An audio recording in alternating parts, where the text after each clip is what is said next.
Angelo, akala ko mahal mo si Ava. Bakit sinaktan mo siya? Sabay sabi ni Troy na kinakunot ng noo ko. Pero nagulat ako na medyo umpekto kay Angelo ang sinabi ni Troy. Dahil tinignan niya pa ang babae na latamong gulat din. Pero bumalik ulit ang tingin sa amin na namumula na mga mata niya. Hindi namin alam kung sa galit or sa high na siya. Mahal ko si Ava. Sa akin lang si Ava. Biglang sabi ni Angelo habang yakap na yung babaeng umiiyak. Dahil sa sobrang pag-iisip ni Angelo kay Ava, nabitawan niya ang basag na baso sabay tulak ng babae sa kanya at tumakbo ito papalapit sa amin. At nagulat kami sabay sigaw pa ng dalawang babae nang tumamba si Angelo sa harap nila na duguan ang mukha. Binaril na pala ni Troy si Angelo sa noo na kinamatay niya habang dilat pa ang mga mata. Masakit ang katawan at puro pasa. Nandito kami sa ospital ni Briggs at ginagamot kami. Plano kong bumalik agad sa Germany kung saan nandun pa si Ava. Pauwi na rin sila Uno galing Cebu at kasama nila si tita, ang mommy ni Ava. Aray ko naman, Briggs. Lagyan mo ng anesthesia ang tama ng bala ko. Kasi naman inaayos ng gagamitin sa pagtahi sa braso ko, pero hindi pa ako nilalagyan ng anesthesia. Puwisi talaga, Alex said. Hindi mo na kailangan yun, gunggong ka. Sabay sigaw ni Briggs sa akin, pero hindi ako nagpatalo. Umayos ka nga. Babalik pa ako ng Germany. Hindi ka ba sasamang pabalik? Sabay sabi ko kay Briggs na tahimik lamang, sabay sabat ni Sash mula sa likod. Sama ako. Nandun pa si Doktor, diba? Sash said at nakita kong pag-iling ni Briggs. Huli ka, Balbon. Sabi ko sa isip ko at nagulat ako ng talikuran ako ni Briggs na alam ko anesthesia yung itinurok niya sa akin. Sabay bulong. Pwede kang sumama para makita mo rin siya. Sige ka, baka maunahan ka na ibang bantay. Sa lakay. Sabay tingin kina Sash at Blake at sa iba pa na nag-uusap. Pero ang torpeng doktor, busy na ginagamot ang sugat ko. Kaya hindi na lang ako nagsalita at baka paralain pa yung sugat ko, mahirap na. Bulong ko sa sarili ko sabay tingin kay Briggs na seryoso pa ang muka sa ginagawang panggagamot sa akin ngayon. Nagdagal pa kasi ako ng isang gabi sa ospital ni Briggs dahil kailangan ko rin ng pahinga kahit ayoko naman. Miss ko na si sweetie ko. Bulong ko pa habang mga leche kong kaibigan nag-iingay na naman. Mga tarantado talaga. Pahinga raw pero sa ginagawa nila, sakit sa ulong napapala ko eh. Alex, kain ka muna, Briggs said pero nakahiga lamang ako at nag-iisip. Mamaya ang punta rin tita dito at sabay kaming pupunta ng Germany. Nagulat pa nga ako nang biglang bumukas ang pinto at pumasok doon si tita, ang mami ni Ava at kasama si Uno. Pre, okay lang lahat. Magbihis ka na't aalis na tayo kina tita para pumunta kay Ava. Uno said at bigla ko nabuhayan. Ako na rin ang nagtanggal ng dextrose. Ang tagal kasi ng mga nurse mahirap na. Baka magbago pang isip ni tita kapag nakitang malungkot at hindi pa ako okay. Alex, thank you sa pagligtas at pag-aalaga kay Ava. Naikwento na sa akin lahat ni Ervic, tita said at tumango lamang ako. Sorry po tita. Sabay pahaba na salita ko na kinahinto ni tita sa paglalakad at tumarap sa akin. Why? Tita Tanya said. Sa lahat po, pati buntis po si Ava. Sana po payagan ninyo akong pakasalan ng anak ninyo. Alex said, habang nakayoko sa harap ng mami ni Ava. Nasa Bataan pa lang tayo, alam ko na iho. Kaya nga ako umalis nun para bumili ng PT para makasigurado dahil naghihinala na ako sa bago-bagong isip at pagiging moody niya. Remember yung bigla na lang siyang umiiyak at inaaway ka pa? Tita Tanya said. At tumango ako dahil totoo yun dahil sa nagsiselo siya sa anak ni Uno na si Tali. Pero nakuha ko ng mga tuan ni Angelo kaya hindi na ako nakabalik pa. Tita Tanya said. Pati payag ako at bibigay kong blessing sa iyo ni Ava, iho. Basta mahalin at huwag mo siyang sasaktan, ha? Alam mo naman na si Ava lang ang meron ako. Singit na salita ni tita na ikinangiti ko. Kahit hindi niyo po sabihin yan, tita, gagawin ko. At may isa pa po akong tanong, tita. Okay lang po ba na doon na rin po kayo tumira kasama kami ni Ava at ang magiging anak namin ni Alex? Alex said. Oo naman, Tita Tanya said. At niyakap na ako ni tita. Okay ng lahat.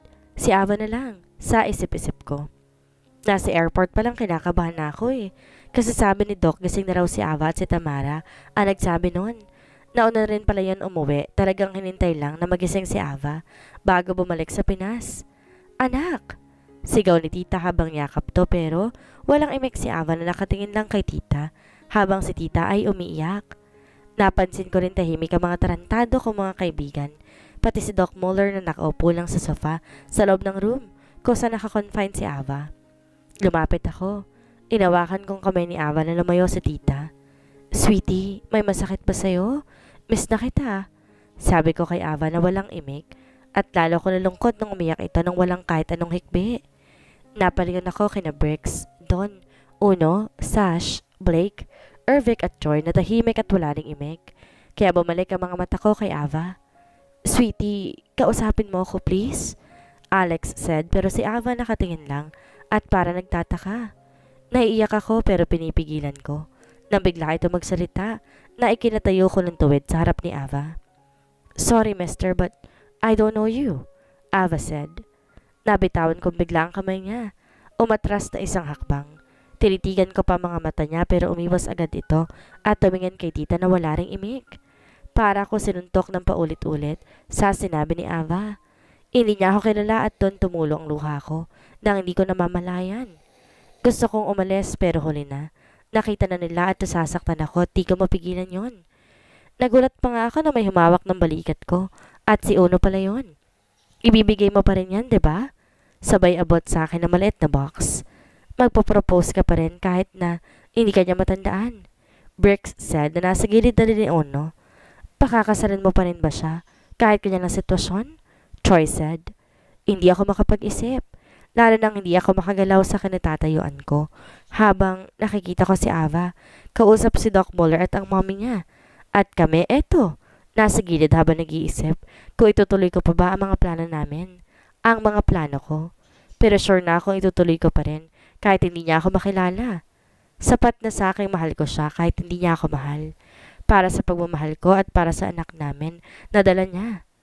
Dahan-dahan ako lumapit sa peso ni Ava. Tinulungan ko siyang umupo sa gilid ng kama. Wala naman siyang dextrose. Nasa likod lang mga kaibigan at ang mommy ni Ava. Kinakabahan ako kasi baka hindi niya tanggapin pero ito-try ko. Tama si Uno. Magtitiwala ako sa pagmamahal ko sa kanya at sa magiging anak namin. Ngayon ako tataya. Kahit walang kasiguraduhan na kahit subukan ko, lalo na talaga.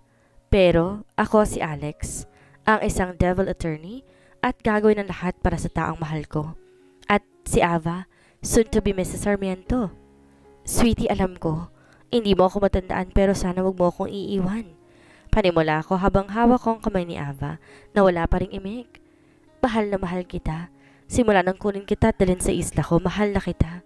Sorry kung ginawa ko yun pero wala na kasi ako maisip na paraan para mapakita at paparamdam sa'yo na hindi pa paghangang nakikita ko sa'yo dahil mahal kita. Mahal na mahal, sweetie, kaya please, kahit mahirap piliin mo ako. Naiyak ako sa mga sinabi niya pero kailangan ko maging kalmado. Mas lalo ko nalungkot sa mga sinasabi niya sa akin. Yes, kilala ko ang isang Alex at wala akong amnesia. Plano na mga hinayupak ng mga kaibigan to eh. Pero sa nakikita ko, ang saya ko talaga dahil may tugon lahat ng what ifs ko. At kahit hindi ako magsalita, sapat na ang lahat ng narinig ko kay Alex. Mahal niya ako. Mahal ako ni attorney. Naiiyak ako nang yakapin niya ako, tumingin pa ako sa mga kaibigan niya na nagsisikuhan at pinilit huwag tubawa. Nang bitawan ako ni Alex sa talikan sa labi, napapikit ako dahil miss ko na talaga ang yakap at halik ni Alex. Sweetie, will you marry me? Alex said. Masyado ko na-miss ang halik ni Alex. Hindi ko na malayan. Nakaluhod na siya sa harap ko habang hawak ang isang diamond ring. Nakasmile ako habang pinatayo siya na kinagulat lamang niya. Ayaw mo ba? Alex said. Sweetie, please huwag mo akong iiwan. Hindi ko nakakayanin. Sabay ka pa ulit sa akin. Hindi ko na kaya, sabi ng utak ko. Sorry, Mr. Attorney. I'm sorry and I love you too. Ava said na kinagulat ni Alex at lumayo ng konti. Sweetie? Alex said. Propose me again, Alex. Ava said.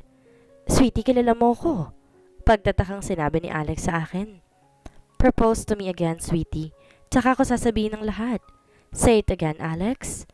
Avril, soon to be Mrs. Sarmiento. Will you marry me? Alex said sabay lahat ng ring sa akin. Yes, I do, my sweetie. I will marry my devil attorney. Saktong pagsuot ko ng ring kay Ava, bigla nagsalita ang mga tarantado kong kaibigan. Yes, I won! Akin na pusta nyo, sigaw ni Uno at Troy. I told you, baliwan si Alex kay Ava. Kaya't sagot nyo ang alak at pulutan sa bar ni Mason, ha? VIP room. Sigaw naman ni Don. Kinokompilaw sabay bato sa kanila. Puwisi talaga. Sila pala may pakanan ng lahat at di ko na kailan pa itanong kay Ava ang pinagpustahan ako ng mga gago. Kulang na lang mag-iyak ako at mabaliw tapos sila. Nagtatawanan pa na parang wala nangyari, mga buwisi talaga. Pare, akalain mo, kahit hindi ka na makilala ni Ava, itutuloy mo pa rin? Pangansyaw ni Sash. Alam niyong tigasin din yan tulad ni Uno. Sabat ni Don. I-welcome mo na sa clan mo, Uno. Sabay bilis sa sabay sigaw ni Troy. Welcome sa Loyalty Clan, Alex. Ikaw na ang kanang kamay ko. Sabay sabi ni Uno na founder ng new clan niya, ang Loyalty or Loyal sa Mrs. Thank you, Uno. Pagsang-ayon naman ni Alex, pero sino kayang susunod? For sure si Don na yon. At ngumiti lang ang gago. Sweetie, sorry talaga ha. Sila nakaisip ng kalokohan pero syempre, gusto ko marinig mismo sa'yo na mahal mo din ako kaya pumayag na ako. Sorry, sweetie. Kahit naman hindi mo ako makilala, sweetie, magpo-propose pa rin ako tapos pag tumanggi ka, kikidnapin kita ulit at dadalhin sa isla, tulad nung una. Sabay sabi ni Alex sa akin. I like that, sweetie. Sabay halik ni Ava kay Alex at tinugon naman ng binata. Kinabukasan, umuwi rin kami sa Pinas at doon muna kami tumira. Sa kondo ko si Mommy Tanya ay nauna naman sa bago naming bahay na malapit lang din sa bahay ni Uno at Anika sa Happily Village para mag-ayos ng bahay. Sweetie, gusto ko sumama sa office mo. Paglalambing ni Ava sa akin. Nag-aayos na rin kami ng kasal. Buti na lang nandyan si Anika, Doc at Tamara para tumulong. Okay, sweetie, kaya magpahinga na tayo para bukas. At tinila ko na si Ava sa room namin. Naalala ko na naman yung unang gabi na dinala ko siya doon. Doon na nagsimula ang lahat eh. Sweetie, I miss you. Bulong ni Ava sa akin. Sa totoo lang, mag 3 months na ang tiyan niya at napapansin ko, nahihilig si Ava na mag-make love kami. Wala siyang pili sa pagkain. Except sa gusto niyang amoy ng leg ko at damit. Ako yata yung pinaglilihan ng sweetie ko eh, kaya hindi ako tumatanggi sa mga gusto niya. Nagising akong nakapatong pa si Ava sa akin, habang nakasiksik sa leg ko. Dahan-dahan ko siyang inihiga kasi yung baby namin baka naipit niya. Sorry baby, si mommy mo kasi ang kulit eh. Bulong ko sa tiyan ni Ava at dahan-dahan din uling umalis at nagluto na ako. Patapos na ako magluto at naglalagay na ng gatas at kape. Sa akin na may yumakap sa likod ko sabay kagat. Sweetie, aray, masakit. Alam kong si Ava lang yon dahil siya lang gumagawa at malakas ang loob na kagatin ako kahit saan. Narinig ko pang tumawa siya. Humarap ako sa kanya at nagulat pa akong wala siyang suot kahit isa. As in, hubad talaga. Kaya hinubad ko ang damit ko at sinuot ko na lamang sa kanya. Total naman maya-maya maliligo na kami. At tulad ng gusto niya isasama ko siya sa office ko. Sweetie, subuan mo ako please?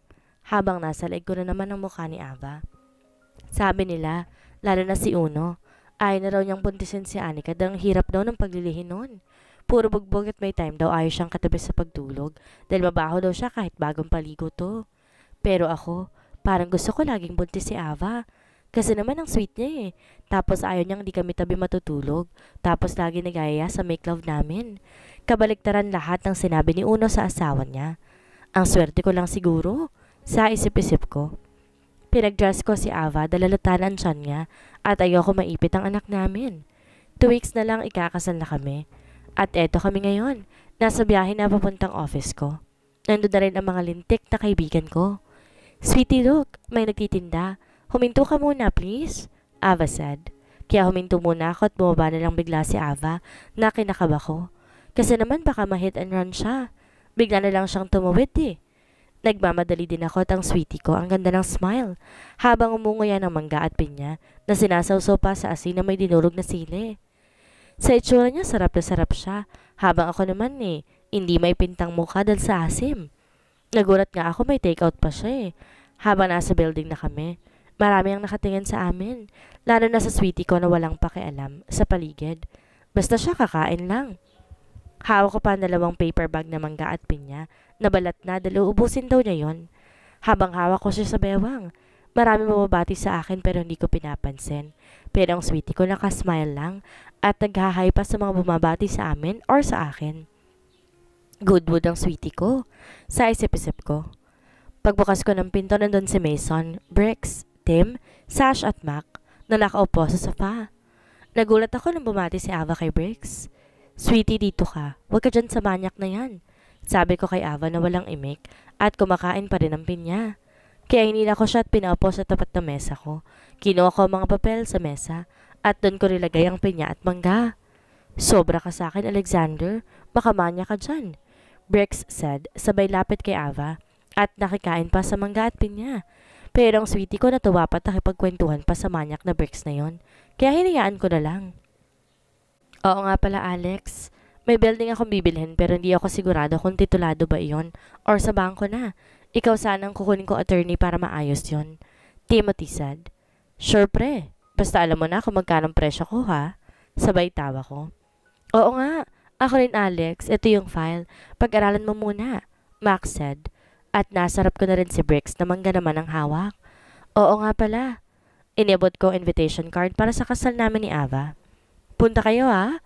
Sabay abot kay Sash, Mac, Tim. Tapos sabihan niyo rin sina Marcos, Carlos at Eric. Ang tagal na nagtatago ang mga yun ha. Sa kasal ni Uno. Wala kayo dapat ngayon doon. Nandun dapat kayo sa kasal ko. Alex said. At tumango lamang sila at umalis na rin. Kaya kami na lang ni Avang nasa office. Tapos na siyang kumain. Busy naman siya magbasa ng magazine. Naging busy ako sa pag-check ng mga emails ko at pinag-aralan ko ibang kasong ilalaban ko. Gusto ko tapos na to lahat bago ko maikasal. At gusto ko focus ako kay Ava, lalo na sa kasal namin. Nagulat pa ako tahimik lang si Ava sa sofa. Kaya pala, ang sweetie ko tulog na. Past 5 p.m. na rin. Tinawag ko ang sekretary ko para ayusin ibang papeles na meron sa mesa ko at pinuhat ko si Ava para umuwi na. Nakasunod lang ang sekretary ko, daldala niya mga kailangan ko. Pati na rin ang take-out ni Ava. Baka magalit yun pag iniwan ko at ipakain ko sa iba. Tawagan mo ako pag may emergency at importante lang. Sabi ko pa sa sekretary ko bago kami umalis na ng building, pauwi ng kondo. Naging okay ang buhay namin ni Ava at nakauwi na kami ng sariling bahay namin. Nakakatuwa lang dahil kinasal kami. Ang daming nangyari. Wala na sa plano talaga. Flashback. Wait lang Alex, just relax. Suotin muna to. Don said. Siya kasi ang best man ko at si Tamara naman ang maid of honor ni Ava. Bakit wala pa siya? Sabi kanina ni Ali na nasa hotel. Ano ba talagang totoo? Alex said. Nako Alex, baka pagbaba ni Ava ng kotse, bigla siya natauhan na ayaw na pala niya magpakasal sa'yo. Brick said. Seryoso pang mukha ng gago bago niya sabihin yon. Sabay batok ni Don sa gilid ko. Siraulo ka talaga. Pag kinasal ka, bully ka rin sa akin. Sabay sabi ko kay Bricks nang umisi lamang. May 5 minutes pa siya, Alex. Sabat naman ni Troy na busy sa phone niya. Be ready, boys. Nandiyan na si Ava. Anika said habang buhat ang anak at nasa gilid ni Uno. Nabuhat din ang isa. Dali-daling namaba sa ibang kaibigan niya para mapunta na sa simbahan na nasa gilid lang ng garden kung saan kami naghihintay kanina. Nasa harap na ako ng altar. Iniintay na bumukas ang pinto kung saan papasok si Ava, ang sweetie ko. Biglang huminto ang nasa paligid ko na makita ko si Ava na naglalakad papunta sa akin at nakasuot ng white gown na gawa ni Amara, ang friend niya at sikat na designer. Tulala lang ako at di ko namalayan na tumulo na palang luha ko. Kundi pa ako siniko ni Don, sabay tapik ng balikat ko. Anak, ikaw nang bahala kay Ava ha? Mommy Tanya said. Thank you po, Mommy. Alex said at nasarap ko ng babaeng pinilit kong mahalin ako. At hindi ako nabigo dahil nandito na kami. Nasa harap ng altar. At Diyos na masasabi kong mahal na mahal namin na isa't isa. At ikakasal na. Kaya masaya ko ipagsigawan sa akin siya. At hindi ko siya iiwan. Hanggang gamit niyang apelido ko. Mamahalin at ipagtatanggol ko siya. Hanggang mahal namin ang isa't isa. I love you, sweetie. Ava said. I love you more, sweetie. Alex said. At sabay kaming humarap sa pari na magkahawa kamay. At saka masaya matapos ang mga nakaraang taon. Daddy! Sigaw ng anak ko na si Alex Nix, ang 3-year-old naming baby boy. Yes, baby boy? Look, bigay ni Daddy Dan, no? Look, Daddy. Sabay abot ng medium-sized na airplane. Minsan natutuwa ako sa mga kaibigan ko. Dahil kahit busy may time sila na ipasyal ng mga anak namin ni Uno. At pwede din sila mag-babysitter minsan kapag may lakad na kami. Ni Ava, katulad kanina, nagpunta kami sa OB-GYN kay Doc Muller para i-check ang second baby namin. At nasa 7 months na ang tiyan ni Mrs.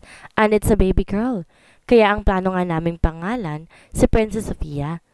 Daddy, saan po si Mommy? Papakita ko muna po ito, oh. Alex said. Hindi anak, ano yung hawak mo? Nadahan-dahan ng paglalakad kaya lumapit ako. Bigay ni Daddy doon. Tapos kasama namin ni Tyler and Troy boys bonding. Ang tawag daw doon kapag puro boys ng Mommy. Alex said. Nakitito. For sure naghabulan na naman sila sa mall dahil sobrang tuwa ng anak ko. Ang kulit ng anak ko habang nagkukwento sa mga ginawa nila. Tapos kasama pala sila Ken, Bricks, Sash, Carlo, and Eric. Buti naman at nagpapakita yung ibang kaibigan namin. At eto ko, nagluluto habang nasa dining ang mag-ina ko. At nakikinig lang din ako sa kwento ng madaldal kong anak. Habang ang sweetie ko naman ay kumakain ng kamyas. Habang nakangiti sa anak ko, nabibo magkwento with action pa. Masaya ako at kasama ko si Ava. Sweetie?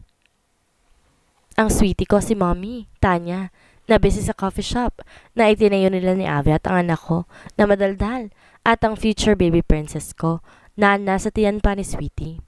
Complete and happy family. Ang mahihiling ko na lang is good health para sa pamilya ko at mga kaibigan. Sapat na. I'm Alexander Sarmiento. This is my wife. Avril Sarmiento. Kung mahal mo talaga ang isang tao, willing kang sumagal para mapasayo ito. Kahit alam mong mahirap pero gagawin mong lahat. Pag ang lalaki nagmahal, mamahalin ka talaga ng buong buo. Ipaglalaban ka kahit ano man ang mangyari. Ipaparamdam sa'yo kung gaano ka ka-espesyal. Espesyal ka lagi sa kanyang paningin. Lalo ng atensyon niya ay sa'yo lamang. Wala siyang panahon sa ibang babae. Possessive ngunit mahal na mahal ka. Ang pagmamahal ni Attorney Alex sa kanyang asawa ay walang kapantay. Hiling niya na sana sa paglipas man ng panahon ay walang magpapabago sa pagmamahal sa kanyang nag-iisang sweetie na ang kanyang buhay. Naway, laging malulusog ang pangangatawan, malayo sa anumang karamdaman. At dito na po nagtatapos ang kwento ni Attorney Sarmiento na One Night. Sana po'y muling niyong subaybayan ang susunod pang upload. Maraming salamat. Mag-iingat po tayong lahat.